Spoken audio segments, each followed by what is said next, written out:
കേബിളിൽ ശക്തമായ മഴയത്തിരിക്കുന്ന കിളികൾ ആഞ്ഞടിക്കുന്ന കാറ്റിൽ വീഴാതിരിക്കാൻ പരസ്പരം ചിറകുകൾ ചേർത്ത് പിടിക്കുന്നത് ദൃശ്യത്തിൽ കാണാം. ഓരോ തവണ കാറ്റ് വീശുമ്പോഴും വീണു പോവാതിരിക്കാൻ കിളികൾ ശ്രദ്ധിക്കുന്നുണ്ടായിരുന്നു. IPS ഉദ്യോഗസ്ഥനായ ഷിബാൻഷു കബ്രയാണ് ഈ ദൃശ്യം ട്വിറ്ററിലൂടെ പങ്കുവച്ചത്. ജീവിതത്തിൽ എത്ര വലിയ പ്രതിസന്ധികൾ ഉണ്ടാകുമ്പോഴും സംരക്ഷിച്ച് കൂടെ നിൽക്കുന്നവരാണ് നമ്മുടെ സ്വന്തം എന്ന അടിക്കുറിപ്പോടെയാണ് ഈ ദൃശ്യം പങ്കുവച്ചിരിക്കുന്നത്.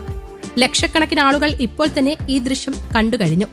പ്രകൃതിയിൽ നിന്ന് ഒരുപാട് പാഠങ്ങൾ പഠിക്കാനുണ്ടെന്നാണ് ഈ ദൃശ്യം കണ്ടവർ അഭിപ്രായപ്പെടുന്നത്.